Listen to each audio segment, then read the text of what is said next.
Estamos de volta com mais um episódio de Viva a Família e dessa vez queremos tocar no assunto de criação de filhos, mas tratando de forma separada educar meninos de educar meninas, que faremos num outro episódio.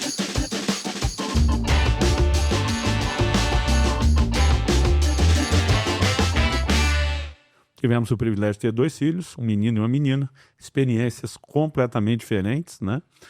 Educar filhos já são experiências diferentes, porque eles vêm tudo da mesma fábrica, mas vêm com a sua particularidade. Mas quando falamos de meninos e meninas, as mesmas diferenças que lá atrás, nos primeiros episódios, né, nós falamos sobre a gente, no nosso casamento, a gente também vai encontrando na hora da criação de filhos. E a gente tem muita coisa interessante para compartilhar, né? Seja o entendimento que você, Kelly, na sua área de educadora, sempre foi atrás, né? Pesquisou, procurou entender, e você trazia para dentro de casa muito mais informações nessa área do que eu, mas também sejam as experiências que a gente teve, seja por direção do Espírito Santo, por uma combinação de fatores, de percepções. Eu acho que tem muita coisa boa para orientar os pais de meninos que falamos nesse episódio e de meninas no próximo. Principalmente considerando, né, que nós estamos aqui compartilhando as nossas experiências, né, o nosso livro base, que a gente realmente norteia as nossas ações. É o manual do fabricante, a Bíblia. A palavra de Deus. Hoje tem tantas linhas diferentes aí que são tomadas... De educação. E a gente considera muito. Então, às vezes, para quem não é cristão ouvir algumas coisas, pode ser um pouquinho diferente do que você pensa, mas a gente nós decidimos como família adotar a palavra de Deus, os princípios que contém nela como base daquilo que a gente ia fazer dentro da nossa casa. Não é fechado a sabedoria que Deus também dá para o homem, a conselhos, desde que eles não colidam com os valores da palavra de Deus. E é interessante a gente começar falando, né, educar meninos, quando a gente está ajudá-los a atingir todo o seu potencial do que Deus criou eles para serem, e da mesma forma as meninas. Mas é muito interessante que o próprio Deus criou os meninos com características distintas das meninas. E a gente pode considerar questões biológicas, a questão hormonal, questão de forças, questões emocionais.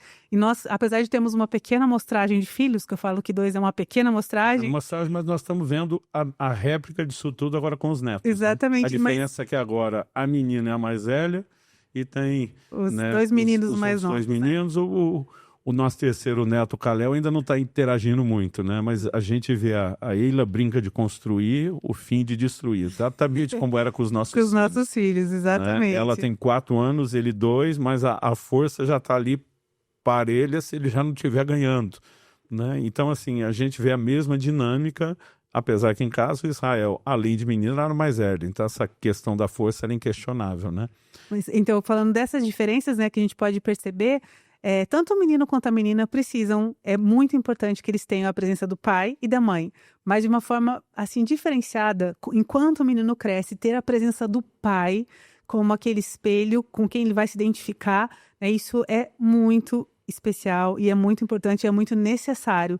Então, eu queria que a gente pudesse falar um pouquinho de algumas experiências que nós, enquanto educávamos nosso filho... Falando de experiência, eu já estou rindo sozinho aqui por dentro de lembrar uma ocasião em que o Israel, a veia do pescoço dele chegou a saltar. Ele devia ter 5, 6 anos, porque a Alissa ficou bem tagarela ali do 3 para 4. Acho que 4 era a fase principal, então que seja 6, 7.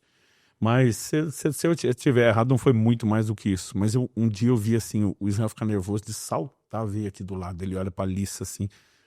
O olhar, não fez nada fisicamente, mas o olhar parecia que ele queria pegar ela pelo pescoço. Ele diz assim, Lissa, você fala demais, né? Porque ele sempre foi mais calado, e ela faladeira. A gente descobriu que são questões fisiológicas, né? Uhum. Mencionamos isso, acho que quando falamos das nossas diferenças, tem um casal de australianos, Alan e Bárbara Pizzi, se não me engano o sobrenome deles, escreveram vários livros só com pesquisas sobre essas diferenças fisiológicas, né? Uhum. E diz que o sistema nervoso controla a fala na mulher, ele chega a ser de 4 a 6 vezes mais desenvolvido que o homem. Então a gente até brincou que os homens não podem reclamar que a mulher fala muito, é que na verdade eles que têm um retardo, né? Então a gente percebe, assim, vimos isso nos nossos filhos, a Ilha falava mais cedo, comunicava melhor. Então assim, não é só questão de ser tagarela, né? E existe algo em relação à fala. E agora a gente está vendo a mesma coisa com os nossos netos, né? A Ilha, aos 2 anos, já conseguia falar muito mais e melhor do que o o próprio fim, o nosso netinho. Então, tem coisas que você olha, é fato, é fisiológico, né? E eles exploram muitas dessas questões, né? A questão hormonal acho que vai ficar mais forte na adolescência, mas tem questões assim que já vem no combo fisiológico e é inquestionável.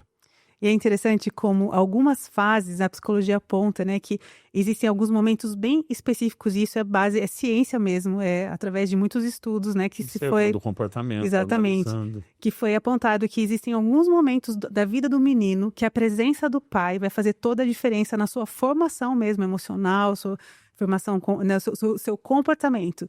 E 3 momentos que são bem chaves para que essa conexão esteja ali funcionando bem, né, para a formação, um bom desenvolvimento da criança, é nos 15 meses. Então, é muito interessante, que é um bebezinho ainda ali, com seu 1 ano e pouquinho.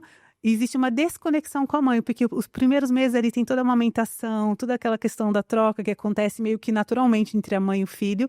Mas ali aos 15 meses acontece algo... Você já está andando, autonomia. E essa fase ali dos 15 meses do menino, ele tem muita necessidade de estar com o pai.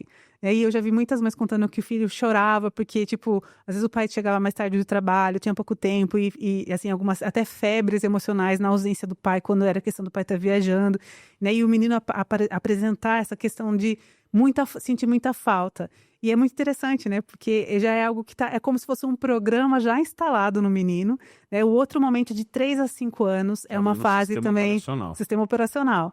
De 3 a 5 anos é uma outra fase que o menino, ele tem prazer na companhia dos pais ali, do pai, da presença do pai, ele quer estar, da figura masculina. E também no início da adolescência. Então, são 3 momentos ali apontados pela psicologia e tudo que a presença do pai é muito necessária. E eu acho interessante a gente considerar... Curiosamente, eu me lembro dessas fases com momentos de muito apego do Israel mesmo. Eu acho importante, né, a gente considerar e conhecer esses detalhes, porque realmente o conhecimento, ele nos ajuda, né, nos apoia. E às vezes os pais estão em alguns momentos, por exemplo, de ter que decidir sobre um passo na carreira. E às vezes há mais ganho em você, às vezes, abrir mão de um padrão, por exemplo, para você estar presente na vida do seu filho menino nessas etapas, né, do que você estar com um baita salário, mas se ausentando demais em momentos que são muito chaves para aquela formação da hombridade do seu filho, né, daquilo que ele vai ser como homem. Então, eu acho muito interessante. Agora, você, como pai, eu acho que eu queria que você contasse um pouquinho das histórias que você lembra, você falou dessas fases, né? Quais são as histórias que você lembra que você teve de troca com o Israel? Além de toda essa avaliação, você trouxe dados da psicologia que a gente sempre procurou levar em consideração, evidentemente só desprezamos aquilo que colide com a palavra de Deus. Mas eu também sempre destaco, além de ter o que está na Escritura como o principal, a gente sempre procurou ficar sensíveis às direções do Espírito Santo. Então, assim, uma coisa muito marcante para mim, e eu creio que ela se aplica a criar meninos, eu ainda era solteiro, isso foi 1 ano antes da gente casar, e um homem de Deus me deu uma palavra. Ele me chamou e falou, você já é casado? Eu falei, ainda não. Ele falou, mas a palavra que eu vou te dar é para quando você estiver casado. Ele falou, quando você estiver casado e tiver o seu primeiro filho, que ele já estragou a revelação, que não tinha na época, né? Ele falou, e esse garoto tiver em torno de 2 anos e meio de idade, você vai viver uma situação assim, assim, assim. E ele foi descrevendo detalhes. Ele falou, não vai ter nada a ver o comportamento desse menino nesse dia com o que é o temperamento dele. Mas ele vai te enfrentar como ele nunca enfrentou antes. Ele falou assim, não estou falando de algo que você vai começar a ver alguns meses antes. E, curioso, a gente descobriu que dos 2 aos 3 é enfrentamento. Ele falou, esse dia vai ser meio que uma medição, uma competição de quem é o macho alfa da casa. Eu achei exagero. Tipo assim, sabia de nada dessas coisas. Eu falei, eu queria 2 anos e meio competindo quem é o macho alfa dentro de casa, né? E ele começou a falar, ele falou, se você agir da forma errada nesse dia, o seu coração e o do seu filho vão se desligar para sempre. Não vai ser repentino, vai ser como uma abertura de um ângulo, pouco a pouco. Mas à medida que o tempo passa, vocês vão estar cada vez mais distantes. Ele disse, se você agir da forma correta, e ele explicou o que era a forma correta, eu teria que enfrentar meu filho até quebrá-lo, e que ia ser difícil para mim, ia ser desanimador, era uma situação assim que eu ia querer desistir, dizendo hoje não é o dia, não é a hora, Ele falou, se você for até o fim, e ele usou essa expressão, até o momento em que você literalmente vê-lo quebrar na sua frente. Ele falou, você vai ver algo sobrenatural. Deus vai unir o coração de vocês para sempre a partir desse dia. Né? E eu lembro que a única coisa que eu pensei na hora foi, se esse cara realmente estiver falando algo da parte de Deus, porque assim, a gente não é guiado por profecia. A gente julga, a gente bota na prateleira, espera para ver. Mas eu lembro que eu pensei, se esse cara realmente está sendo usado por Deus, eu não vou nem lembrar o que ele está falando. Assim, levou 1 ano para a gente casar. Depois de casar, 2 anos e meio até o Israel nascer. Já eram 3 e meio. Quando ele estava com 2 anos e meio de idade, já vou adiantar que aconteceu isso, já eram 6 anos depois. Mas a hora que eu pensei, eu não vou nem lembrar, esse camarada olhou para mim e falou assim, era como se ele tivesse me ouvido o que eu estava pensando. Ele falou, o Espírito Santo vai te fazer lembrar o que eu estou dizendo no dia em que isso acontecer. E eu falei, então, vou nem anotar. Tipo, se é de Deus, o negócio que veio. E eu esqueci daqui, mas esqueci completamente. Pois quando Israel estava ali com seus 2 anos e meio de idade, teve um dia que ele fez alguma coisa com você, porque tipo assim, sempre foi o grude com a mãe, e eu fui corrigi-lo, mandar ele se retratar com você, ele disse, não vou. Né? E eu falei, você não vai tratar sua mãe assim, você não vai me tratar. E ele me enfrenta, tipo assim, eu nunca vi o Israel fazer isso, nem antes, nem depois. Né? E aí eu fiquei firme, né? E falei, vou corrigir, mas a cabeça do pai fica confusa. Pensa, uma criança tem 3 anos, ela vai entender a correção. A gente nunca questionou que isso era bíblico, mas para mim a questão é, agora, nessa idade, não parece muito. E quando eu estava em toda aquela angústia que o cara descreveu, eu não posso dizer que eu só lembrei, que ele parece que eu assisti um filme, né? Parecia um cinema na minha frente, assim, aquela tela passando e o cara me falando aquelas coisas, mas eu lembrei tudo. E eu percebi que estava acontecendo exatamente o que ele falou, eu percebi que eu estava fazendo exatamente o que ele disse para não fazer. Quando a gente ensina sobre os dons do Espírito Santo, a gente chama essa manifestação que ele teve comigo de uma palavra de sabedoria, que é uma revelação seguida de conselho. Né? E na hora eu entendi com tanta clareza que Deus estava naquilo, que eu falei, eu não vou ser injusto comigo, porque meu medo era errar. Né? Era tipo assim, poxa, eu estou com uma criatura indefesa, eu posso traumatizar, todo medo era errar. Mas quando eu tive aquela certeza de que o caminho era botar ele no lugar dele, né? Eu insisti. Eu lembro assim, eu disciplinei a segunda, a terceira, a quarta. Da quarta para frente, eu acho que eu já sei a chorar cada vez. Ele não quebrava, ele não voltava atrás. E eu falei para ele, eu viro à noite. Nós vamos pro dia seguinte, isso aqui não vai ter fim. Você não vai ganhar essa. Né? E ele disse, eu não vou fazer, eu não vou. Na 9ª, ele quebrou. Mas quebrou de um jeito assim, quando eu falo quebrou, não é só cedeu, tá bom. Né? Ele chorou de uma maneira assim, está muito vivo na minha memória ainda. Né? E era um choro assim, doído. Ele me abraçou depois daquilo, quase como quem diz assim, eu entendi, ele não tinha linguajar para isso. E alguma coisa aconteceu ali, Kelly. Eu tenho certeza, meu relacionamento com Israel antes e depois daquele dia, como se de alguma forma eu tivesse ganho o respeito dele naquele momento. Né? Então assim, hoje a gente percebe, e quanto mais estudo, eu vi o quão comum é dos 2 aos 3 a criança enfrentar. Né? Mas eu lembrei bem desse assunto, que ontem eu estava em outro lugar, e de vez em quando me vem à tona. Eu perguntei, quantos anos esse menino tem? O pai falou, tá com 1 ano. Né? E não tinha nada no comportamento dele que sinalizasse isso. Ele era bem tranquilo, como Israel era. E eu senti de Deus, eu falei, eu vou te contar a história. Eu não vou dizer que vai ser igual, mas não vai ser tão diferente. Que na verdade esse episódio ele é comum acontecer por perto dos 3 anos. Eles dizem que é a primeira adolescência, na verdade, quando parece que a criança ela se levanta para testar o seu pai, a sua mãe, em relação a essa questão de quem manda mesmo aqui, vamos ver até onde eles vão, vamos ver se ele é fiel à regra. E é muito interessante que aconteceu bem nessa etapa e foi um conselho, né, que você recebeu mesmo antes de ter filhos e tudo. E é muito interessante como a gente vê que já existe um estudo que aponta para isso e você pode viver a experiência na prática. Você falou dos 3 aos 5. Sim. Então uma sensação que eu tenho começou aos 2,5, foi antes dos 3. Estendeu um pouquinho mais. Mas assim, a fase dos 5 eu já me procurava muito para conversar, para querer entender as coisas. Eu via assim que aquilo era importante para ele. Né? Às vezes não era o nível de conversa, isso nós vamos falar depois das meninas depois, né? Mas aqui também envolve questões de temperamento, que as conversas com a Alice sempre foram águas profundas. Né? Às vezes o Israel não ia tão profundo, mas assim, eu percebia quando o assunto era importante, quando ele dizia assim, pai, olha para mim, olha para mim, tipo assim, eu quero que você agora seja só meu. Não faça outra coisa, né? Então, assim, eu vi o quanto essas coisas foram marcantes. Na questão da pré-adolescência, onde eu tive que explicar para ele a diferença de hormônio e demônio, eu falei, filho, você vai sentir coisas que você nunca sentiu antes, você vai ter impulsos, desejos que você nunca teve.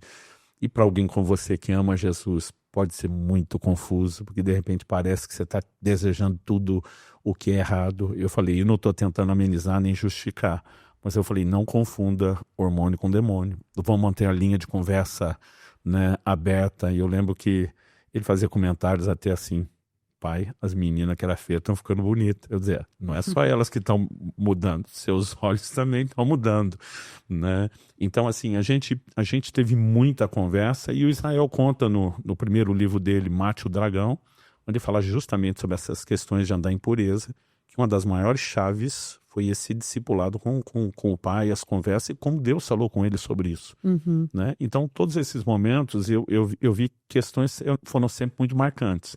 Mas a gente, ao mesmo tempo que ficava atento a isso, ficava sempre perguntando, Deus, qual a melhor forma de fazer? Eu já contei a história da correção dele, que foi uma direção de Deus, não tinha um plano para como ele ensinar isso, como ia acontecer.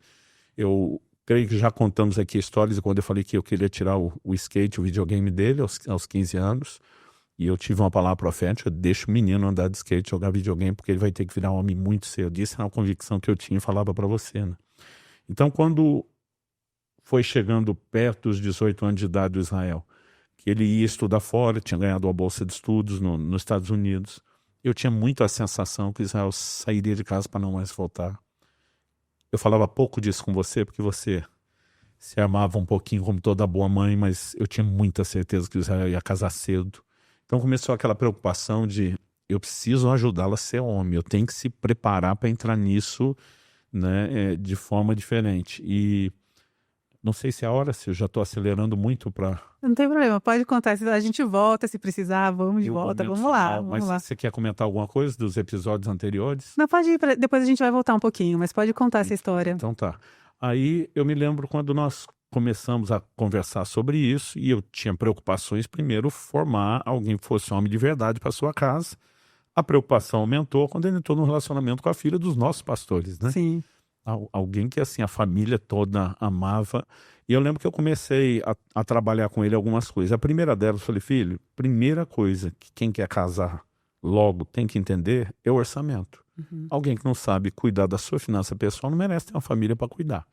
Então, assim, falei, o pai vai jogar muito duro com você. Você está na fase ingênua da vida, né? Então, eu falava para ele, mesmo sabendo que não entraria naquele momento, eu dizia, olha, a gente só chama imprevisto de imprevisto que a gente não sabe quando e o quê.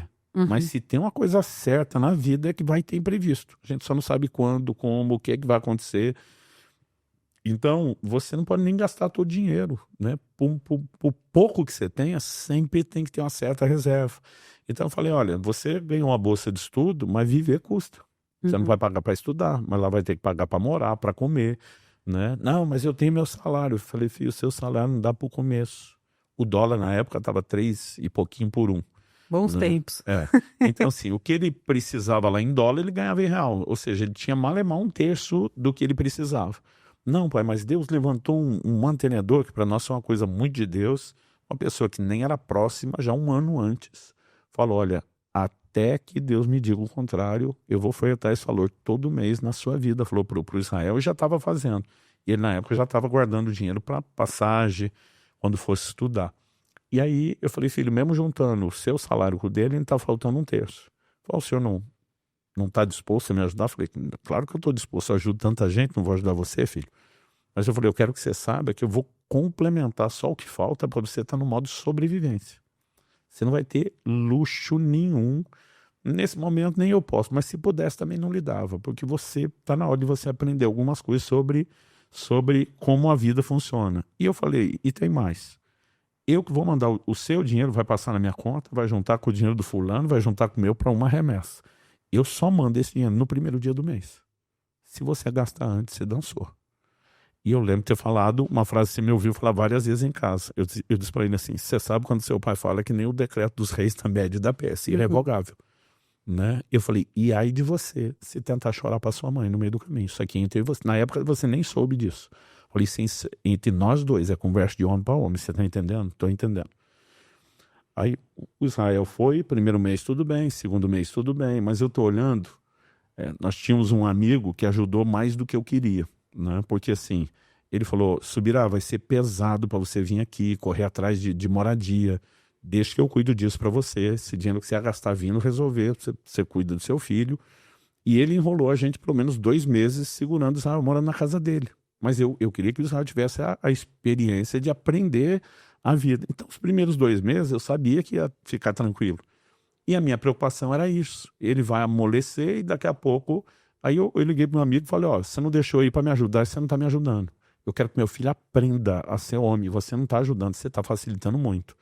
Então, se você não fizer isso agora, eu tô pegando um voo mais caro e tô indo. Não, tá bom. Aí ele resolveu. Mas foi aquele primeiro mês, quando faltava 3 dias para terminar, o Israel me liga. Ele diz, então, pai, sei que nós temos um acordo, o senhor mandar o dinheiro. Quando fala então, pai, já levanta a bandeira vermelha, né? Eu sei que nós temos aquele acordo, mas será que o senhor não pode me adiantar o dinheiro do próximo mês? Eu falei, não posso. Ele falou, o senhor está sem dinheiro? Eu falei, não, o dinheiro está lá parado na conta. Mas ele tem dia certo de ser transferido. E eu falei para você que eu não ia mudar isso. Aí ele falou, são só 3 dias. Eu falei, te digo mesmo, são só 3, você espera. Ele falou, pai, o senhor não está entendendo a gravidade do assunto. Aí eu falei, então me explique. Eu falei, não tenho o que comer, meu dinheiro acabou. Ele falou, eu não tomei café hoje, eu não almocei, ainda me lembro, era uma sexta-feira. Ele falou, não tomei café, não almocei. Eu já sabia que a aula já tinha passado, porque ele estudava de manhã até metade da tarde lá. E depois, sábado e domingo, não teria aula. Eu acho que essa informação me ajudou. Mas a hora que ele está conversando, quando fala, não tem o que comer, isso mexe com o pai mais duro, mais difícil. Mas o Espírito Santo falou comigo na hora e falou, se você amolecer agora, ele vai folgar todo mês, ele nunca vai aprender a lição. A hora que eu vi aquilo, eu criei uma coragem que não teria. E eu lembro que eu falei para ele, jejua. Ele do outro lado falou, o quê? Ele já tinha feito 2 jejuns de 3 dias na água, sabia que não era novidade. Falei, jejua. Você não tem o que comer, jejua. Não vou te mandar o dinheiro antes. Ele falou, pai, o senhor tá de brincadeira? Eu falei, você sabe que não. Não falei nada para dona Kelly. Graças a Deus. Não, eu apoiaria também, eu entenderia. Não, mas eu resolvi esperar até antes de dar a notícia. Depois dos 3 dias, quando mandei o dinheiro, eu já tinha comido, fui conversar com você. E tudo é uma questão de perspectiva, né? Sim. Falei para você, tá sabendo que seu filho foi mal, jejum 3 dias? Você, glória a Deus. Depois que você sorriu, deu glória a Deus, eu falei, tá certo que eu tive uma participação nisso. Aí você falou assim, você é um pai incentivador. Aí eu fiquei mal com isso. Falei, dessa vez não foi só incentivo, eu mandei. Falei, não, mas quando você tem essa direção de Deus, eu falei, mas não era só isso. E tive uma direção também, né? Eu lembro que você já olhou para mim e falou, o que você não tá me contando? Eu falei, não surta. Você vai olhar para esse menino com 18 anos de idade e vai querer chamá-lo de meu bebê. Falei, ele cresceu e ele é homem, tem que aprender a ser homem de verdade. Mas eu lembro que eu falei para você, falei, amor, foi difícil até para mim, mas eu tenho certeza que ele vai aprender a lição. E aliás, eu brinco que eu me senti vingado, que é a frase que eu mais odiava ouvir meu pai dizer, um dia você vai me entender, vai me agradecer. E eu falei para ele, mas falei de boca cheia, eu falei, um dia você vai me entender e vai me agradecer. Depois disso eu só conversei com ele, falei, filho, se você cuidar do orçamento, e realmente apareceu uma coisa muito imprevista, aí ele falou assim, aí eu posso te ligar pedir dinheiro? Eu falei, não. Eu falei, essa é a próxima lição. A primeira você aprendeu o orçamento. Você nunca mais vai brincar, depois do que você passou, como você brincou esse mês. Né? Eu falei, a segunda lição, você tem que aprender a ser não só um homem para sua casa, mas você tem que aprender a ser um homem de Deus. E eu falei para ele, quantos milagres de provisão você viu dentro de casa enquanto você crescia? Ele falou, muitos. Ele está na hora de você descobrir o seu Deus, e não só o Deus do seu pai. Né? Então eu falei aí, se você tiver algum imprevisto, continue não me ligando, porque eu não vou te socorrer. Você está por conta, corra para Deus, porque eu não vou, mas não vou mesmo, você sabe disso. E aí, uns 2 meses depois, ele teve outra situação, o dinheiro acabou 2 dias antes, ele pensou, quem jejua 3, jejua 2, mas ele ficava lembrando daquilo que eu falei, e ele começou a orar. Ele falou, Deus, eu tenho jejuado bastante para te buscar, eu não queria fazer isso, obrigado. Enquanto ele estava orando, ele teve uma experiência, não vou entrar em detalhes, mas Deus mandou ele para a cafeteria, ele pegou uma fila sem poder comprar nada, mas quando o último está sendo atendido antes dele, o cara vira para trás, olha para ele, vira, olha de novo, coça a cabeça e fala para o caixa para ele ouvir, o que esse menino pegar hoje é por minha conta. O pior que o Israel, que eu estava esperando que talvez tivesse gritado um glória a Deus, ele sempre sabia ser dramático quando queria. Uhum. Não, cara, que isso, ficou todo envergonhado, o cara teve que insistir, o Israel não falava o que queria comer, no fim cedeu querendo só um café, ele falou, você não veio aqui só tomar um café. Eu lembro que o cara teve essa sacada, olhou pro caixa e falou, você conhece ele como cliente, o que ele costuma comer? Ele gosta desse muffin salgado, isso aqui, ele falou, me dá um de cada aí. Pegou as coisas, deu pro Israel, ainda pegou o troco, botou no bolso dele, né? E falou para ele, isso aí é o que você e Deus estavam resolvendo agora há pouco em oração. Aí o Israel teve um surto de fé. Em um ano que ele ficou lá no Kansas, a partir disso, ele teve pelo menos 3 experiências de entrar em restaurantes sem dinheiro e ver alguma coisa acontecer, né? Então assim, não demorou muito tempo, ele me ligou. E um dia ele falou, pai, tô ligando para te agradecer. Eu falei, agradecer o quê? Você me deve muita gratidão. Ele falou, não, o senhor me disse isso. Eu falei, achei que ia demorar para você agradecer. Ele falou, pai, eu não só te entendi, eu realmente quero te agradecer. E eu lembro da frase dele dizendo assim, se o senhor tivesse me poupado do desconforto do processo, o senhor teria me roubado o resultado do amadurecimento. Eu aprendi a cuidar das minhas finanças, eu aprendi a depender de Deus, né? E até hoje eu sinto até Deus me cobrando abençoá-lo, né? Não só como filho, mas como homem de Deus, dizendo, na hora de ser duro você foi, e agora que você sabe que ele aprendeu a lição, não significa que você não possa fazer nada. Uhum. Mas o Israel nunca me pediu dinheiro para nada, né? Ele realmente aprendeu isso. Aí, quando eu contei essa história, comecei a contar quando eu passei a pregar, depois escrevi o livro Maturidade, porque dessa conversa, quando Israel falou assim comigo, o Espírito Santo falou comigo, eu quero que você ensine isso, né? Até porque assim, eu falei, cara, como que você lidou com isso? Na época a gente não conversou sobre sentimento. Coisa que o homem não preocupa muito de conversar. Mas na hora que ele estava agradecendo, eu falei, cara, nós nunca conversamos sobre isso. Eu falei, filho, qual foi o seu sentimento? Ele falou, pai, primeiro aquele drama, né? Que tipo de pai recusa dar comida para o próprio filho? Eu falei, você não pensa que tipo de pai quer ensinar o filho não quer para ele? Ele falou, não, me fiz de vítima. Eu falei, mas e aí? Ele falou, pai, o senhor tem um bom aliado. Deus te defendeu. Quando eu estava bem triste com aquela situação, o senhor falou comigo e disse, quem é seu pai? O que ele fez por você a vida inteira? Eu falei, me amou, me apoiou, me investiu em mim. Era só. Ele falou, e por que você está olhando para ele com outros olhos? Eu quero que você continue olhando dessa mesma forma. Como ele te disse, daqui a pouco você vai, né, entender. Então, ele também teve uma experiência nesse sentido. E quando, a partir disso, Deus falou comigo, eu falei, tá tudo bem para você eu contar essa história, o mundo saber da sua experiência? E ele, não, tá. Né? Aí as pessoas começaram a me perguntar, você vai fazer o mesmo com a sua filha? Era a pergunta mais comum. E eu dizia para as pessoas, provavelmente não. Né? Por quê? Você preparar um homem que vai ser o provedor da casa, para liderar a casa, requer, eu acredito, um treinamento um pouco mais rigoroso do que a mulher nesse assunto. Uhum. Em outras áreas eu joguei mais duro com a Alissa do que com Israel. Né? Então assim, a Alissa era muito proativa, cheia de iniciativa. Eu lembro que tinha reuniões no nosso culto de família que ela, se deixasse, ela assumiu o controle. Né? A gente estava ali, quando chegava o momento da oração, ela dizia, pai, então você ora por isso, mas você por isso, Isca por isso. Eu já oro e dizia, ei, quem é você para já ter assumido o controle da reunião? Eu dizia, filho, eu acho linda a sua iniciativa, mas eu preciso treinar você. Um dia você vai ter marido, você vai ter que respeitar a liderança de alguém. Então você dá sugestões. Aí ela aprendeu com você a frase, eu sugiro. Né? A gente até brincava com essa frase de tanto que ela passou a ser usada. Então, tinha questões que era nossa preocupação, e aí nós vamos repetir isso no episódio das meninas, né? Porque diz respeito ao papel da mulher dentro da família, como você disse, de acordo com o que entendemos na Escritura, e a nossa preocupação de ensinar um filho para ser o homem de acordo com aquele papel que é claramente revelado nas E eu queria até para você dar trazer uma clareza, e talvez, né, temos alguns papais aí de meninos que estão crescendo. Você como um mestre da palavra, você tem ensinado tantas coisas, eu queria que você apontasse quais são as características de um homem de Deus, segundo as Escrituras, que enquanto o seu filho cresce, você precisa observar e ajudá-lo a atingir, né, esse padrão bíblico. Quais são as características que você... Antes de entrar lá, eu vou fazer um parênteses. Já vi muito pai que já tem inclinação a ser mais duro, querer se inspirar na minha história e praticar um terrorismo que eu nunca fiz com os nossos filhos. Uhum. Então, o primeiro ponto que eu preciso destacar, aquilo tudo teve um direcionamento específico de Deus, e havia um contexto muito específico. Eu sabia que o Israel ia casar cedo. Exatamente. Isso é bem importante ressaltar. Então, né? Eu lembro que eu falei, filho, eu vou ter que te botar na estufa. Ele nem sabia o que era. Eu tive que explicar que antigamente, né? Na época dos nossos pais, avós, eles enrolavam fruto no jornal, colocava debaixo do fogão para acelerar o amadurecimento. Aí eu falei, eu vou explicar de um jeito que você entenda, né? Porque como ele já era adolescente, ele tinha pedido para assistir comigo, porque os amigos falavam muito, aquele filme do Tropa de Elite, que eu achei que era até um pouco pesado. Falei, mas é melhor ele ver comigo. Aí eu falei, para você entender, vai ser mais ou menos o seguinte, eu batendo na sua cara e dizendo 02, pede para sair. Ele ria. Eu falei, é isso que eu vou fazer com você. Então, assim... Era um contexto, né? Havia um contexto. Eu não sabia que aquilo, a experiência do jejum ia acontecer, mas a gente vinha tendo conversas muito claras. Eu falei, eu casei aos 22. Estava um pouquinho mais maduro que você, mas não estava tão avançado, né? Se fosse um contexto diferente, não teria chegado a esse ponto.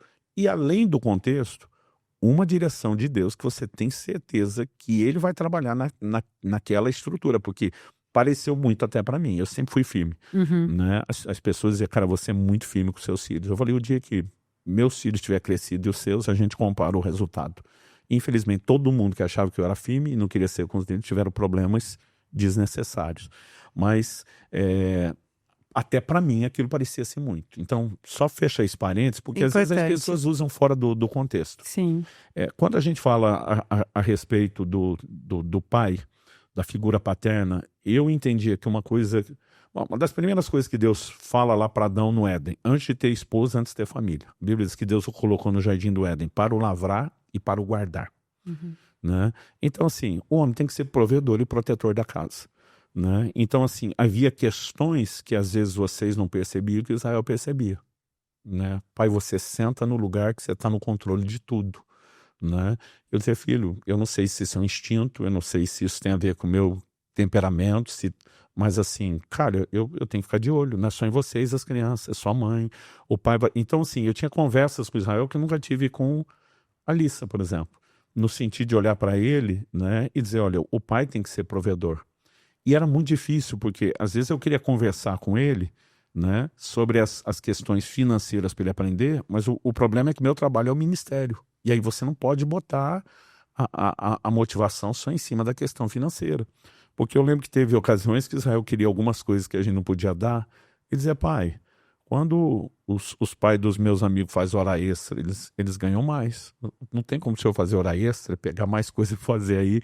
Eu dizia, filho, não é que eu não possa, mas no nosso ramo, que é um chamado e uma vocação e não só um trabalho, a gente não pode fazer isso só com essa preocupação. Né? Eu dizia, a gente tem semeado muito, é uma questão de tempo, nós vamos colher, tem coisas que agora que o papai não pode te dar, lá na frente nós vamos chegar lá, e a gente tem que ter paciência, isso é parte do processo, mas ao mesmo tempo que era muito trabalhoso, porque eu tinha que lidar com algo mais, né? Era só diferente, dizer, o pai vai ficar mais tempo num consultório, se é médico, vendendo para ter comissão, para te dar isso, mas ao mesmo tempo eu queria dizer para ele que eu também não saía para fazer isso só para Deus e pelos outros. Né? Eu dizia assim, parte do meu combustível é cuidar da minha casa. Né? Então, nesse sentido, quando você pergunta, eu creio que eu conversei muito com Israel, coisas que eu nunca falei com a Alissa. Né? Porque eu queria prepará-lo para ser provedor, para ser protetor, né? Para ser o homem que ora pela casa.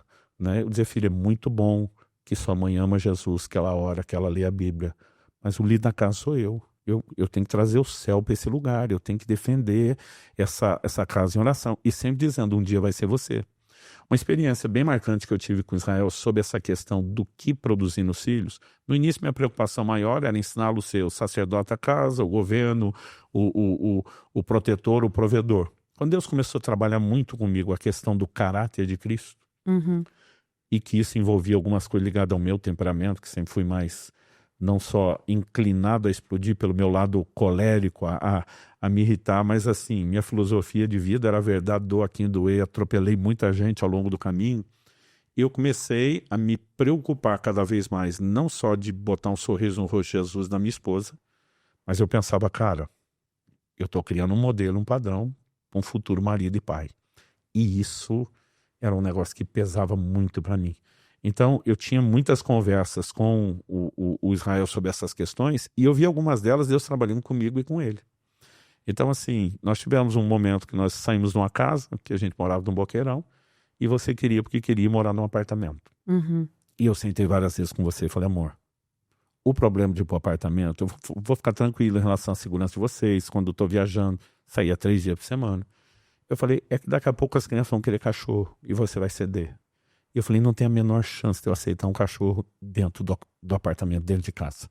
Né? Eu fui criado de outra forma, isso aí eu não consigo lidar com isso. Você, não, nós vamos ficar assim. Eu falei, amor, mulher é emocional. Então agora você quer o apartamento. A emoção de querer o apartamento, você vai a qualquer acordo. Lá na frente, a hora que seu filho quiser o cachorro e você com mãe ficar com dó, o seu sentimento é aquele e o nosso acordo acabou. E nós vamos ter problema, porque você sabe que eu não volto atrás. A gente falou, você, eu quero apartamento, nós vamos ficar sem cachorro. E eu falei, se as crianças ficarem traumatizadas, a culpa é sua. Eu não vou ser o ruim depois, você está escolhendo. Aí nós falamos.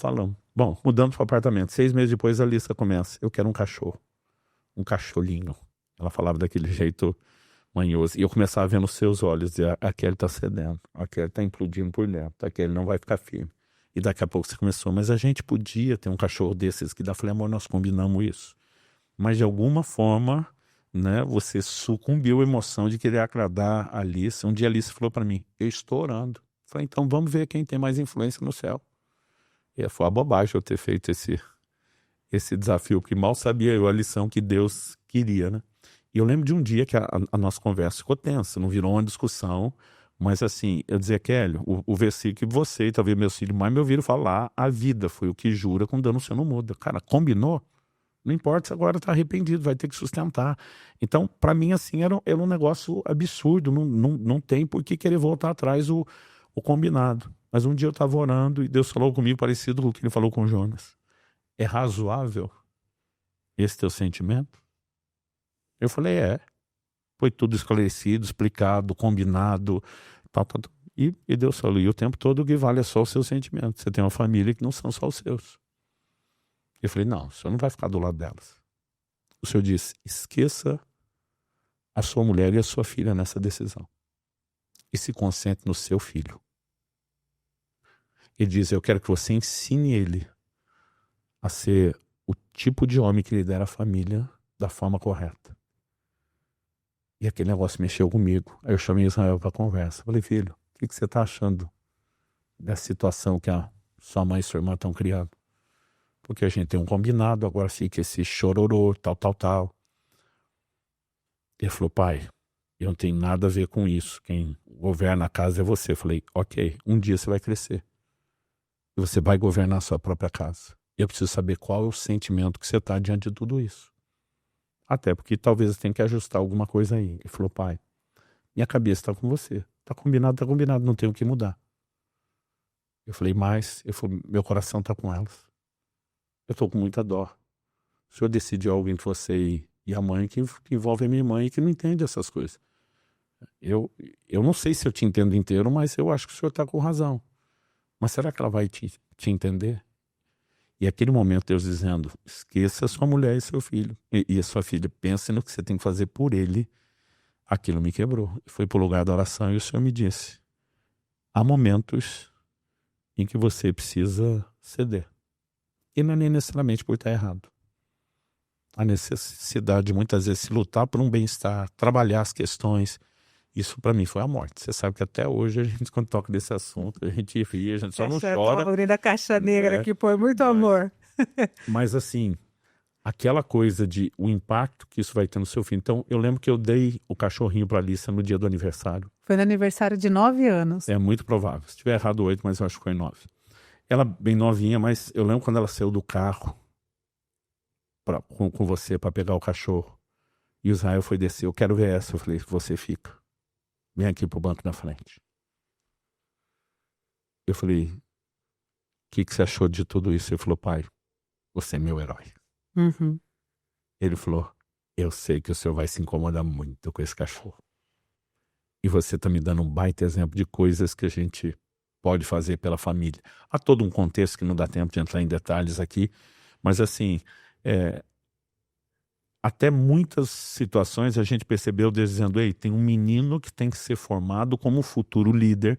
Então, a gente tem que ter olhos diferentes quando fala da questão de tratar meninos e meninas, sem sombra de dúvida. Eu acho muito... Você falou sobre um versículo que você falava muito, né? Aquele que jura, mesmo com dano seu, não volta atrás, né? Que é uma base que é muito importante para a vida tanto do homem quanto da mulher, que é de ter caráter, de manter, sustentar sua palavra. Isso foi algo muito prático dentro da nossa casa, que sempre considerado, né? E eu vejo que um dos papéis bem importantes do pai, né, na vida do filho, do menino, e também na menina, mas a gente está focando hoje o menino, né, é ser um exemplo, o pai para o menino ser um exemplo da masculinidade positiva, e eu quero aqui explicar um pouquinho esse termo.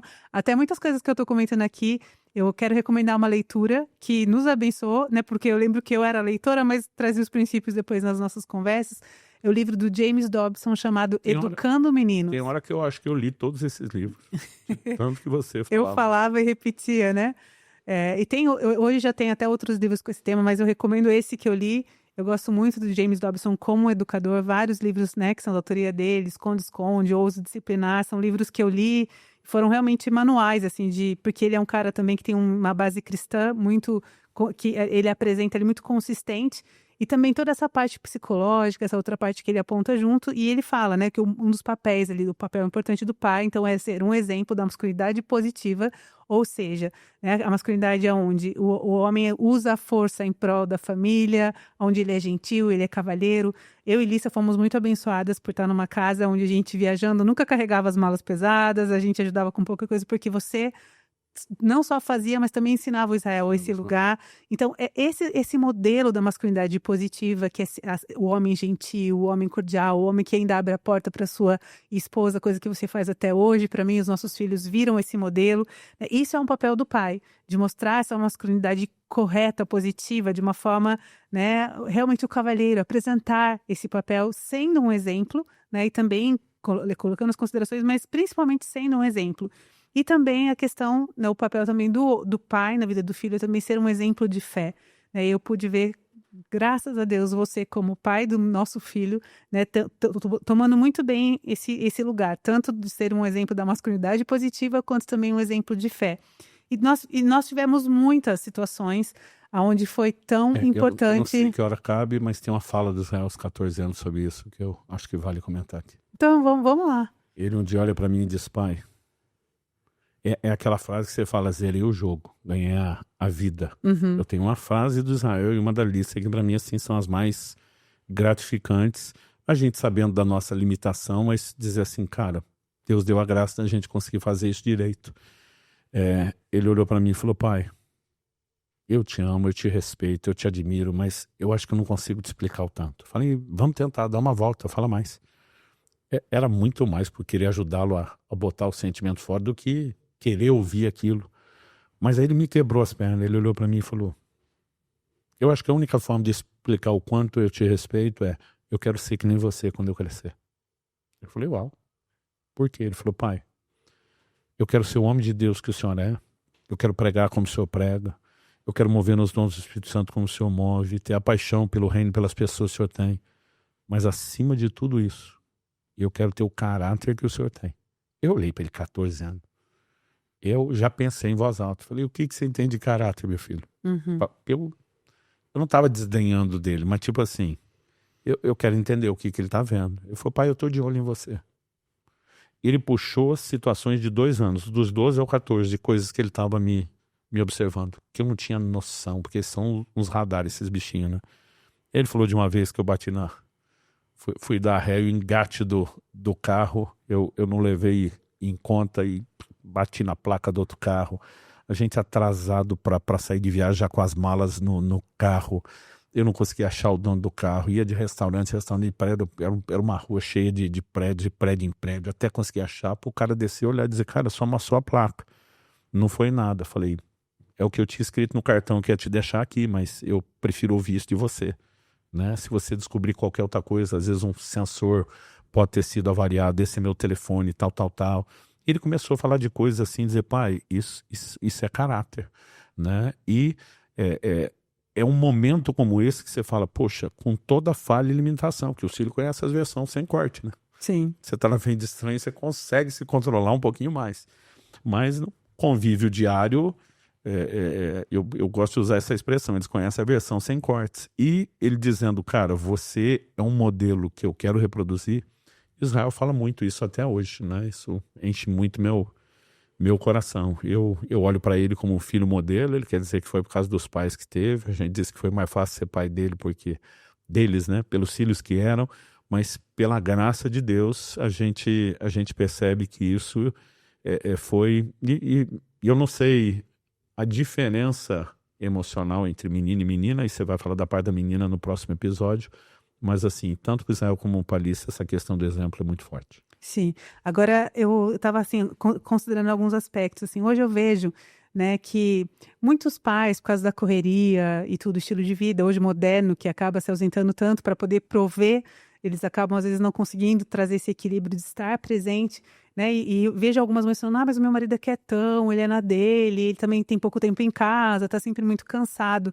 E aí acaba que, às vezes, há uma desconexão, né? Porque uma coisa que une o filho ao pai é o diálogo, é essa conversa, essa aproximação, Mas o diálogo entre pai e filho nunca vai ser igual ao do filho com a mãe. Sim. Por exemplo, eu tinha conversas com Israel que elas só eram mais úteis por causa das conversas dele com você. Porque assim, o Israel não me questionava. Mesmo quando ele ficava na dúvida, era aquele senso de respeito, eu não posso enfrentar meu pai. A Lissa, eu já consegui estimulá-la um pouquinho mais pelo feedback que você me dava do Israel, dizer, filha, você pode questionar o papai a qualquer hora. Uhum. Mas acho que entra um pouquinho também dos temperamentos deles e tal. tudo, Mas né? aí, por exemplo, quando ele voltava para conversar com você e você ajudava ele a entender o pai, isso também foi uma combinação. Eu acho que a gente não pode falar de criar menino e botar... A figura do pai tem um grande peso, mas assim, eu jamais... nem eu, nem qualquer pai conseguiria fazer isso sozinho sem o papel da mãe. E criando meninos, eu estou destacando porque é muito importante o valor do pai, né? E eu vejo que as mães, de uma forma geral, elas acabam estando mais envolvidas ali na criação dos filhos e o papel da mãe, enquanto o menino cresce, para que ele tenha saúde emocional, para que ele se desenvolva bem, ele é Se não fosse o essencial. amor de uma mãe, nós tudo crescia tudo lesado. Não tem. O amor, o afeto, a parceria. Mas se não for a firmeza do pai, os filhos crescem sem limites e se estragam. E essa combinação que Deus criou tudo tão perfeito, a família ela é composta da mãe, do pai, por essa razão, né? Do jejum, mas quando Israel estava lá nos Estados Unidos, eu lembro de um dia que cheguei em casa e perguntei para você, e tudo bem? Você, tudo bem. Mas assim, você é sempre sorridente, alegre, simpática. Aquele dia você não estava triste, mas não estava feliz.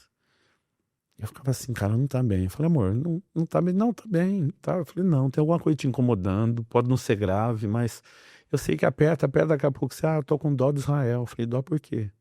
Aí você falou, não, a gente tava numa chamada de vídeo aqui, e eu na cozinha fazendo as coisas, vira pra cá, e de repente passei com o celular na frente da fruteira, e ele viu aquela fruteira cheia de frutas, que era um período mais de quando ele foi estudar do que quando ele era criança, né?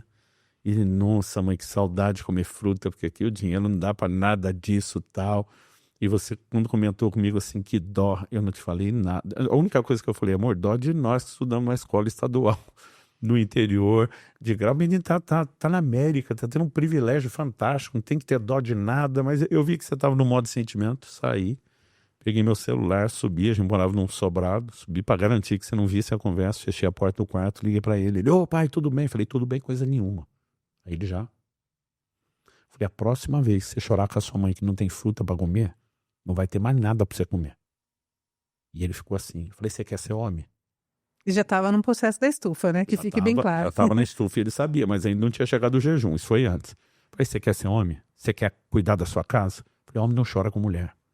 Você chora com Deus, você chora comigo, você chora com seus amigos, porque homem chora. Não acredito nessa coisa que não chora. Mas a mulher precisa da estabilidade de um homem forte liderando a casa. E não de um moleque que vai ficar chorando pitangas, mágoa. Eu falei, a próxima vez que você chorar com a sua mãe que não tem fruta para comer, não vai lhe faltar sua fruta para comer. E é só isso que eu tenho para falar. Você digira isso e depois a gente conversa. Desliguei.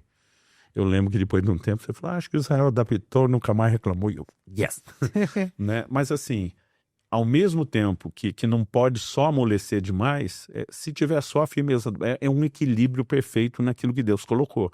Então, assim, havia momentos que eu, de repente, tinha que dizer, opa, isso aqui sem uma direção de Deus, eu passei do ponto. Fui firme mais do que precisava.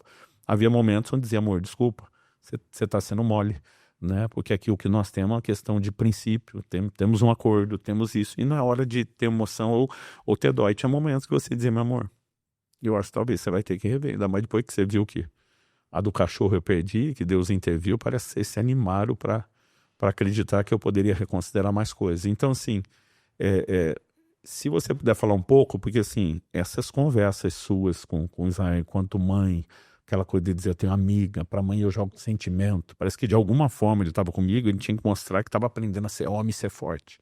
Então, isso até me deu trabalho, né, de eu dizer, ei, você não chorar com a sua mãe é diferente, cara, aqui a gente eu acho que abre e rasga o coração. Então demorou para eu ter. Aí quando começa toda aquela fase da adolescência, dos hormônios, ele tinha vergonha de conversar as coisas com você. Eu lembro que você ficava até meio assim, nossa, eu tô perdendo o confidente. Eu dizia, amor, ele vai ter vergonha, ele não vai conseguir abrir essas coisas com você, né? Aí eu consegui que ele abrisse muito mais, mas durante muito tempo. Então, falando um pouquinho dessa minha parte, né, uma estatística que eu acho muito interessante a gente conhecer e saber é que os meninos, apesar das mulheres serem mais emotivas, mais sensíveis, existe uma combinação no homem, no menino, enquanto ele cresce, né, dessa questão de ter uma agressividade e uma estabilidade emocional. Às vezes os homens não conseguem falar muito bem de emoções, eles não conseguem entender muito essa parte. Também existe uma cobrança que acontece, que nenhuma das mentiras é que o homem não chora. Quem disse que não chora? Pode chorar, tem um lugar para chorar, tem a forma certa, na presença de Deus, com alguém que vai trazer, vai abrir o coração. Né? A gente acredita nisso. Enquanto criança e garoto, vamos lembrar de coisas quando eu falei, não chora com mulher, tá dizendo, você não vai chorar para sua esposa, você não vai chorar para sua mãe nem para sua irmã. Né? Você vai vir comigo, é lógico, com o tempo, depois no casamento, e existem outras dores que são abertas, mas assim, o chorar tá faltando é uma instabilidade que a mulher não precisa ter. Então, as minhas conversas, conhecendo essa questão, né, de ter que, enquanto nós criamos os nossos meninos, nós temos que ajudá-los, né, a ter essa combinação, até para os pais, a dica de como eles podem contribuir para que haja um ajuste saudável da agressividade e da estabilidade. Hoje até entendendo questões como cuidar do corpo, os esportes, se voltasse lá atrás, eu teria tido, mas assim, eu não tenho um pingo de dúvida, mais prática esportiva. De vez em quando eu brincava muito com Israel de luta, mas assim, eu tinha limitação do joelho, eu não conseguia. Você ainda não vivia muito assim, cuidado como hoje, ele já né? é adulto, eu ainda vejo a realização dele quando nós vamos para academia. Vocês podem treinar juntos, né? É um negócio assim inexplicável, tipo assim, cara, nós estamos fazendo uma coisa que por mais que as mulheres treinem, elas não entendem o que é pegar no pesado, que nem a gente. É uma coisa, você não precisa falar. É só estar fazendo junto já. Então já está tudo conversado. Então, essa é a dica, né? Para quem os pais podem contribuir com essa ajuste. E a irritação vai embora lá quando você está fazendo força, puxando peso, socando um saco de areia. Parece assim, você consegue botar algo para fora ali que está ligado aos hormônios, a testosterona da vida, e depois não ter que ser o irritadinho dentro de casa. Né? Exatamente. Então, a prática de esporte do pai com o filho vai ajudar a aprender, por exemplo, a trabalhar em equipe, aprender a perder, e para isso você tem uma história também que é muito legal. E antes de você contar essa história... Eu acho que você viu essa. Eu vi. A questão também de empenhar esforço, né? Porque todo o esporte ele exige essa dedicação de você empenhar esforço para ter um fim. E isso é muito útil na vida também. O trabalho em si, tem tudo. Tem muitos paralelos, né? Tem muitos paralelos. Então, uma das formas, e antes de você contar a história, eu vou contar um pouquinho da minha parte, né? Que a forma como eu entendia que eu podia cooperar para que houvesse também esse ajuste era ajudando Israel a entender as suas emoções, ajudando ele a... Tipo, assim, quando ele se mostrava, às vezes, irritado com alguma coisa, eu falava, transforma isso que você está sentindo em palavra, né? Então, eu podia entrar nesse momento, porque eu acho que as mulheres têm um pouquinho mais dessa sensibilidade, né? E é muito errado a gente achar que porque é menino tem que aguentar ou tem que ser forte. Não, mas eu queria sempre, assim, ajudá-lo a se entender, né? Transformar aquilo que ele estava lutando em palavras. Então, na medida que ele foi crescendo, eu sempre estava ali, que eu acho que era esse tipo, por trás da cortina ali, né, assim, ali atrás do palco era onde eu entrava para ajudá-lo até poder se comunicar melhor com você e tudo, né, e ajudava ele a fazer então essa conexão para ser mais estável emocionalmente e para controlar os impulsos ali da agressividade. E é chocante porque os dados, né, quem tem mais sofrimento nessa questão de instabilidade emocional, apesar das mulheres serem muito instáveis emocionalmente... eu acho que está injusta essa palavra. O extravasar isso com irritabilidade, com explosão. Exatamente. Né? E até porque, assim, realmente... Ela chora, ela tem variações. Mas eu acho que a mulher, ela tem um caminho de despressurizar, que é através mesmo do choro, ou... Das conversas. E o homem, às vezes, tende a segurar um pouquinho mais, o que às vezes faz ele perder um pouquinho... Ele alimenta a raiva. A raiva, né? Então, talvez porque não possa usar essas mesmas saídas por causa até dessas questões que a gente vê sociais. Então, eu entrava muito nessa parte da conversa e tudo. Mas um dos aspectos desse exercício para regular a instabilidade emocional e a força, a agressividade... Você dá um dado, uma estatística. Eu ia falar que existe hoje muito mais, por exemplo, homens que lidam com questões emocionais graves que levam, por exemplo, a um vício, a questão de... Quando você vai para casa, existem hoje um número crescente de mulheres, mas ainda maior o número de homens. Explosões de violência, suicídio. Todos esses dados apontam para... É absurdo no sexo masculino e bem menor no feminino. Então, isso é uma questão que a gente vê como é real. Mudou nos últimos anos, mas não existe indícios de serial killer mulher. Uhum. São coisas para se considerar. Tem algo nessa estrutura, na inclinação à violência, que se a maionese desandar, vai dar problema num nível diferente. Então, não que a mãe não possa ser essa mulher que vai incentivar o esporte, até porque algumas mães, elas se veem numa situação delas terem que educar os seus meninos sozinhas, por várias razões, né? E que, com a graça de Deus, eu creio também, às vezes... tendo como ali um apoio também outras figuras masculinas, como a do vô, por exemplo, que é muito importante também ter essas figuras masculinas saudáveis, um tio, alguém que possa ali estar perto e cooperar nesse processo, por causa da situação que ela se encontra, né? Eu acho muito importante. Mas nós temos uma história sobre essa questão do aprender a perder, né? Que quando a criança perde no esporte... Tudo que eu competia com Israel, eu queria prepará-lo para o mundo real. Eu sempre deixava ele ganhar. Você não, você deixava ganhar e brigava comigo que eu não deixava ganhar. Eu não vou deixar a vida assim.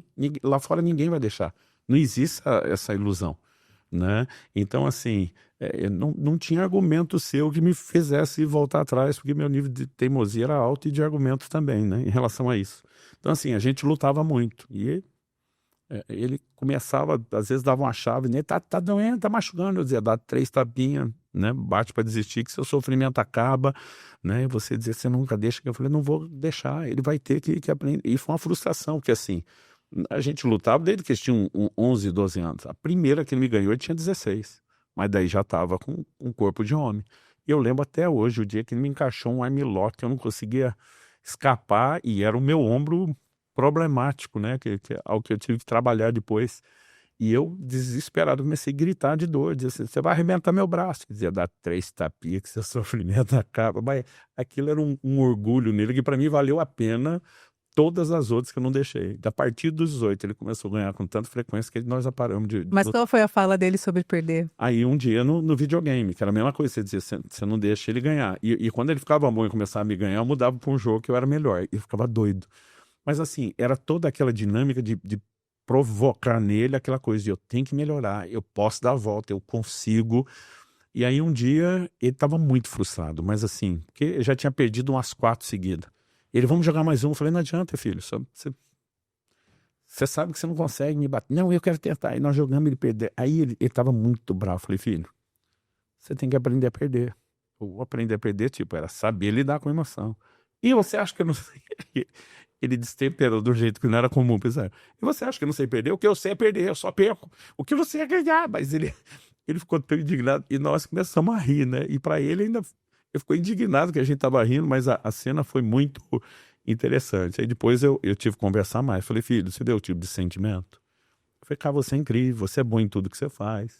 Papai só quer usar alguns desses sentimentos para ficar melhor ainda. Mas eu tive que conversar, porque aí eu vi, eu falei, cara, isso aqui está acumulando alguma coisa que não está boa aí dentro, né? Então, eu acho que a gente tem que ter essa sensibilidade, né? Mas, de fato, quando a gente olha os meninos e as meninas, todos precisam de amor. Às vezes a linguagem é diferente, né?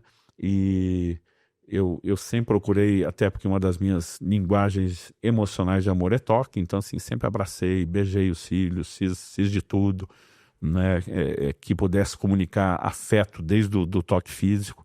Mas a verdade é que os homens não têm, via de regra, tanta necessidade disso como as mulheres. Assim como, por exemplo, a mulher, às vezes ela abre o coração, ela não quer solução, ela só quer pôr para fora a dor. Uhum. O homem já é voltado por natureza à solução, né? Então, assim, eu não sei se nós falamos disso quando falamos das nossas diferenças, mas um desafio para mim era quando você vinha dizer, eu tô com dor de cabeça. Eu dizia, toma uma Neosaldina. Não, mas não quero tomar remédio. Diz, amor, você tem que escolher. Você tem um problema que é a dor de cabeça. O remédio é a solução. Você não quer a solução, fica com a dor da cabeça. Você já escolheu. Tipo, nós não temos mais nada para conversar. Aí você olhava para mim e dizia, só quero que você fale coitadinho. Assim, a mulher só quer sentir empatia, alguém me entende. A cabeça do homem isso não cabe, porque assim, o homem oferece solução, né? E outra, a gente oferece solução quando pede ajuda. Então, quando a mulher quer ajudar sem o homem ter pedido, também é outra coisa que é um problema. E como a gente detectou essa dinâmica, não só no nosso relacionamento, mas lendo bastante, a gente também trabalhou um pouco isso diferente com os filhos, né? Uhum. De muitas vezes chamar o Israel e dizer, um dia você vai ter uma mulher que não quer só a solução, ela quer empatia, né?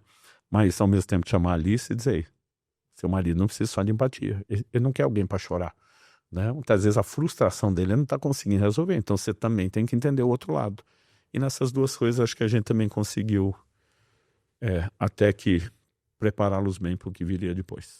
Nós já estamos aí ao tempo legal falando sobre o assunto, né? E só queria fazer algumas últimas considerações. Hoje em dia, infelizmente, a gente vê muitas famílias aí, muitos casais, né, se divorciando. E acontece que não é tão incomum a gente ver alguns pais ou para entrar numa questão de punição das esposas, ou também porque as esposas dificultam demais esse contato pós-divórcio. Caso ex-esposa. As ex-esposas, e quem acaba no prejuízo, tanto com uma atitude ou com a outra, são os filhos, que acabam tendo esse distanciamento. O próprio pai não quer o desgaste e está distante de um filho que não tem culpa de um relacionamento não ter dado certo. E se é o caso de alguém que nos ouve, né, só quero falar, reconsidere, porque realmente o seu filho precisa muito de você, né, não deixa com que essa falta, né, a sua presença é importante para o seu filho, então reconsidere isso, né, ore sobre isso e esteja presente para o seu filho, né, deixa o problema que você tem com a pessoa que é o genitor ali, mas pelo seu filho faça um movimento de estar perto dele, isso é muito importante. Outra coisa que eu acho que também é bem importante a gente destacar, como a palavra do pai é tão importante na questão do filho sentir significado, propósito, destino. E isso eu acho que enquanto o filho cresce, o pai está sempre deliberando essas palavras de apontamento. Filho, você nasceu para cumprir um propósito, você é valoroso, você... Quando eu comecei a perceber isso, às vezes você descia na época que morava no apartamento com o Israel na quadra, para ele andar de skate. Às vezes eu não podia, porque mesmo em casa tem situações, tem hora que você está trabalhando à distância, você não podia estar lá. Mas eu lembro que eu ficava olhando pela janela as manobras que ele fazia. E assim, você estava lá o tempo todo. Mas às vezes que eu falava daquilo que eu vi, era uma alegria.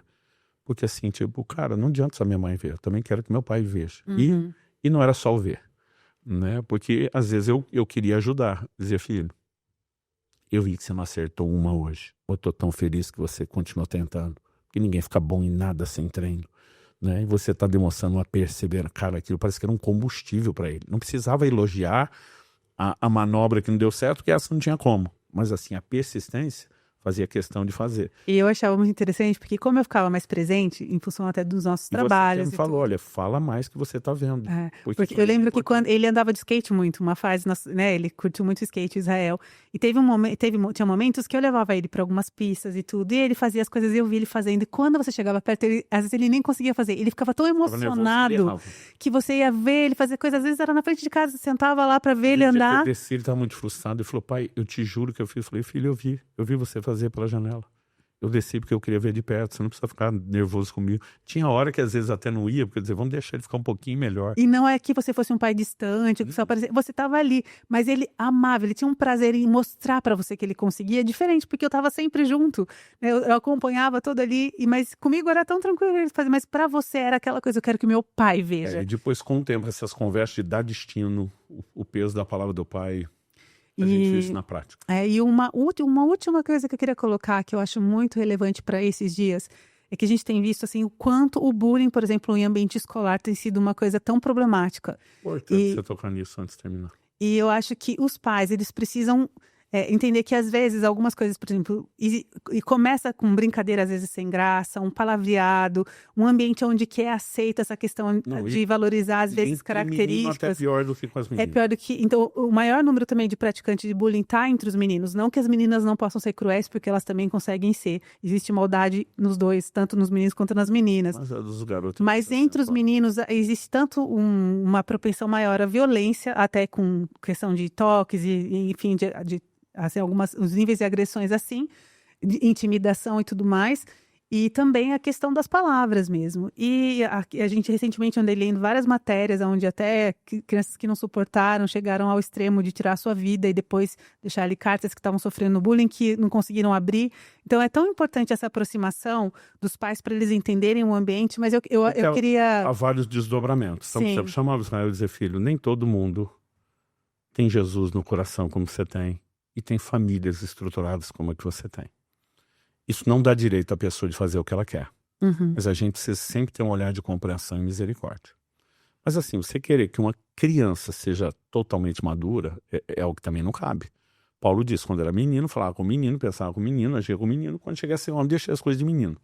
Então, ao mesmo tempo que a gente queria que ele soubesse que a Bíblia diz que se alguém bater na sua face tem que virar outra, eu dei uma volta antes de chegar lá. Eu levei anos para chegar nessa parte. Eu começava pelo, no que depender de vós, tem de paz com todos os homens. Filho, a gente não puxa briga. A gente foge de confusão. A gente faz de tudo para evitar. Mas eu lembro que ele estava sempre reclamando de um menino que era mais velho, ele tinha uns 4, não tinha feito 5 anos ainda, porque foi antes da gente mudar para Irati. Eu acho que ele estava com 4 anos. E dizer que tinha um menino que era de 7 ou 8 anos, que era bem maior do que ele, que todo dia empurrava, derrubava ele, e que ele não estava aguentando mais. Falei, filho, tem que falar com a professora. Falei, pai, eu falo, mas ela não vai nada. Ela só fala, não faça, mas ele vai continuar fazendo. O menino tinha 6, porque a escola ia até 6 anos. Ok. Então já aumentei o problema. Aí... E ele tinha perto de 5. Eu sei que assim, e ele trazia para mim, mas você era orientadora pedagógica da escola, você estava com ele todo dia. Eu, de alguma forma, entendi, cara, é a necessidade de uma conversa com o pai. Isso aqui já é o padrão masculino. Ele não quer empatia, ele quer solução. E assim, eu lembro que entendi aquilo claro. Eu falei, filho, deixa eu te dizer uma coisa. A vida inteira o papai disse, você não puxa a briga. Mas se alguém que está puxando e você está advertindo, não parar, se ele não respeitar o limite que ele tem, nós temos que botar limite. Eu falei, então deixa eu te dizer algo. Papai é homem de Deus, prega a palavra de Deus. Mas é o seguinte, eu não estou lá na escola para controlar a sua situação. E eu não quero ver você apanhando todo dia. Então, eu vou te dizer algo. Isso aqui é só entre nós dois. Na época eu ainda falei, deixa sua mãe de fora. Falei, se esse menino vir te empurrar de novo, você vai enfrentar ele primeiro com palavra. E dizer, melhor separar, senão você vai se arrepender. Ele vai rir de você, porque até hoje você nunca fez nada. E se ele insistir, você vai dar pelo menos uma segunda advertência. É melhor parar, senão você vai se arrepender. E se ele insistir, eu falei, você vai fechar todos os dedos da sua mão assim, ó, com muita força, não deixa espaço. E você não bate de lado. Você vai mandar uma reta no nariz, não mira outra coisa, no nariz. Eu falei, você não tem força para quebrar o nariz de outro menino, mas dói pra caramba. Eu falei, eu te garanto, se você fizer isso, sem dar as advertências, aí você vai se ver comigo. Mas se ele não te respeitar, você vai impor respeito. E depois você me conta a história.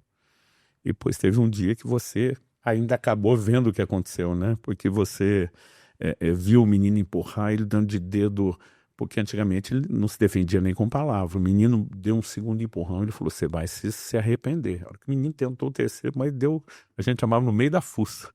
Né?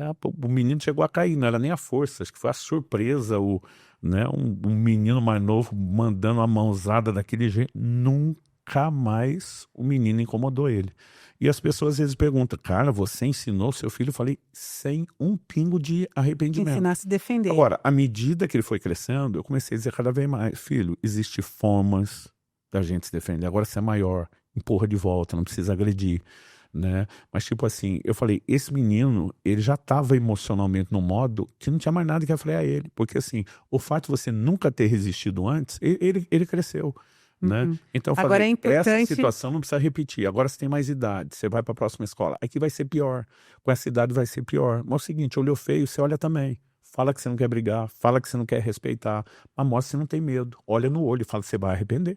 Agora, né, porque às vezes fica essa questão, porque é cristão, tem que sempre ser tão bonzinho. Não, tem que ser legal, tem que ser bonzinho, é bíblico, mas tem que saber se defender. E é importante os pais abrirem esse espaço para os filhos contarem o que acontece no ambiente escolar. Exatamente. Né? E sempre perguntar, Eu quero tem deixar alguém... claro, desde os 15 anos de idade, quando fui batizado do Espírito Santo, nunca mais briguei com ninguém. Eu falava isso para Israel. Dá para resolver tudo de forma pacífica. Agora, você esperar que uma criança de 4 anos tenha diálogo, capacidade, inteligência para isso, e se não tem, vai ser vítima de um abuso emocional que não para, porque o menino não tem um pai que bota limite. Mas assim, se me chamasse na escola, ia dizer, quem falou fui eu, e se isso é um problema para vocês, eu tiro o filho da escola, porque assim, não é possível que vocês deixem o mais velho batendo o mais novo e não faça nada. Mas assim, para Israel, eu acho que melhor do que eu ir lá defender, foi ensinar ele a se defender. E ele aprender a dizer, cara, eu me viro. Mas assim, o Israel cresceu a vida sem brigar, porque o tempo todo a gente falava, filho, a gente tem que evitar isso. Não é algo que agrada o coração de Deus, mas assim, se não tiver saída, você tem o direito de se defender. Então, é importante, né? Se de repente você tem um filho que está num contexto desse, seu filho precisa sentir que ele tem o teu apoio, que ele tem a tua proteção. E se você vai até a escola, você relata o problema, isso não muda, tire o seu filho desse ambiente de agressão, de perseguição, né? Às vezes... Consciente, os filhos acabam achando que o pai não se importa, que não está fazendo, aquilo para ele tem um... A gente esquece da dor de uma humilhação, de apanhar em público, de um adjetivo, um rótulo. Dos outros rindo de você. E para eles, para o universo deles, para o tamanho do mundo, aquilo tem um peso enorme. Então, assim, eles saberem que a gente está defendendo, também tem pais que mesmo quando os filhos estão errados, estão lá brigando, tentando defender. Não pode fazer isso. Quando Israel estava errado, eu dizia, dependendo do que você fez, não vou nem te corrigir sozinho. Eu posso ir lá na escola e te corrigir na frente de todo mundo. Né? E uma dica agora para quem tem os filhos pequenos, né? Às vezes você só faz uma pergunta assim, como foi seu dia na escola? E como foi o seu dia na escola é muito amplo para uma criança pequena. Foi legal. Então é legal você fazer perguntas. Assim, mas me fale mais. E fazer perguntas também que ajude. O que fez você dar risada nesse dia? Alguma coisa te deixou triste? Né? Você quem foi o amigo mais legal desse dia? Teve algum amigo que não foi legal com você? Então, essas perguntas mais direcionadas. Então, você, principalmente se seu filho ele é pequeno ainda, né? Educação infantil, até ali os 6, 7 anos, eles não sabem, às vezes, realmente dissertar. Então, quando você abre essa possibilidade de conversa e você ajuda com essas perguntas mais direcionadas, né? Você vai poder ouvir mais e conhecer mais. O detalhe, esses dias nós tivemos uma conversa com a nossa neta, né? Ela falou que tinha um amiguinho, deu até o nome, que estava batendo nela na escola. Eu não diria para uma menina enfrentar um menino que ela ia se dar mal e perder mas a gente falou para ele, eu falei, e qual foi a sua decisão? Eu falei que eu não vou mais ser amiga dele. Eu falei, você tá certa, fica longe dele, não brinca com ele, porque se ele não tem limite, não respeita, não merece. Então assim, se você nem der espaço para ele não vai ter nem oportunidade para arrumar confusão e brigar. Então, às vezes a coisa está num limite que é muito mais fácil dizer só evite do que reage, né? Explicando isso, não daqui a pouco tem um monte de pai mandando se sentar a mão na fuça e dizer que aprendeu com o sobrinho. Não foi isso. Prestem atenção em todo o contexto, gente, por favor. Uma vez na vida. Aprender a se defender. E é isso, então acho que a gente vai agora encerrando esse episódio e a gente vai estar falando muito sobre família ainda, vão ter muito mais histórias. E no próximo vamos falar sobre educar meninas. Educar meninas e fica aí, né, nosso encorajamento. Eu vejo que muitos pais, eles ressaltam tanto da dificuldade de se criar um filho, como é difícil, mas existe um lado maravilhoso de se criar filhos e eu vejo o quanto nós temos sabedoria divina revelada na Bíblia, orientação do Espírito Santo, né? A emoção de depender de Deus que diz, peça sabedoria que Ele vai dar. E depois ver funcionar com a graça de Deus. Porque a gente olha hoje e a gente sabe que a gente jamais teria conseguido isso sem a ajuda do céu. E um dos aspectos também que eu vejo que é muito positivo é o prazer da companhia deles. Vê-los crescer, vê-los se desenvolverem como pessoas. E só é possível a gente ter essas constatações na medida que a gente está perto deles. Então, às vezes, só tem um lado muito trabalhoso, porque às vezes os pais não conseguem desfrutar dessa amizade também que acontece, ou ter esse olhar de apreço por aqueles seres humanos que se desenvolvem ali sob os nossos cuidados e sob o nosso, né, sobre nosso auxílio. E eu quero encorajar os pais de meninos, a gente está falando sobre educar meninos e mães de meninos, né, a fazerem essa tarefa também considerando essa parte tão gostosa de vê-los crescer e de poder, né, participar da vida deles. Isso é muito gostoso. Tem um lado trabalhoso, sim, mas tem um lado também muito satisfatório, muito, muito gostoso de se viver. E a gente quer aqui, né, deixar esse encorajamento para que os pais possam fazer esse trabalho com a ajuda do Espírito Santo. A gente não precisa fazer sozinho. E glória a Deus, né, por todas essas intervenções que nós pudemos ter como um direcionamento, a liderança do Espírito Santo. E isso é possível, está disponível para você também, porque todos os filhos de Deus são guiados pelo Espírito, está lá em Romanos 8:14, né? E a gente quer aqui, então, deixar essa palavra, porque viver família é maravilhoso e a gente tem muito prazer em poder compartilhar essa história com o intuito de inspirar e de trazer também, de ensinar o que nós consideramos da palavra de Não Deus. só a experiência, mas enquanto contamos a história, nortear com entendimento bíblico o que é que nos orientou. E lembre que é importante para as mães também proporcionarem uma fala com sabedoria. Eu vejo algumas mães falando acerca de homens como homens só fossem problemáticos e difíceis. Isso não é verdade. Os homens são valorosos e têm características tão... Eu até desabafando com o filho como se fosse as amigas, construindo a figura do pai. Engula qualquer frustração, resolva você e o seu cônjuge, resolva com Deus, peça ajuda a amigos, a profissionais, mas não vomite em cima de filhos que não têm estrutura e que você vai danificar a emoção deles. E às vezes ele também não vai ter a capacidade de se ver como alguém apto para ser valoroso, precioso, os lados porque Deus deu aos homens características que são tão especiais, né? A força, a valentia, a coragem, a honra. E é importante a gente reconhecer. As pessoas são falhas, não existem pessoas perfeitas, mas as coisas boas precisam ser faladas. Então esse ambiente onde as pessoas se elogiam, se reconhecem nos seus bons aspectos, quando o pai elogia a mãe elogia o pai e reconhece, isso, né, vai trazer também saúde emocional para os filhos. E eu quero também lembrar as mulheres disso, cuidado com aquilo que você fala enquanto você educa o seu menino. Vale para todos, mas como a mulher é mais desenvolvida na fala... É que eu tô falando um pouquinho do nosso papel. Ela é melhor em falar, às vezes na hora de errar acaba que erra um pouquinho mais. Obviamente o pai também vai ter que falar bem do seu próprio pai e dos homens que estão à sua volta, agregando valor também, né? Não importa se teve, né, qualquer... frustração, tem que saber lidar com isso e poupar os filhos. Eu vi uma frase esses dias que eu achei muito importante, assim, o melhor presente que você pode deixar para os seus filhos é o amor pelo pai ou a mãe dela, né? O pai amando a mãe amando o pai. Então isso é uma realidade. E nós encerramos esse episódio. Encerramos dizendo o quê? Viva a Família, um projeto que merece ser vivido e celebrado.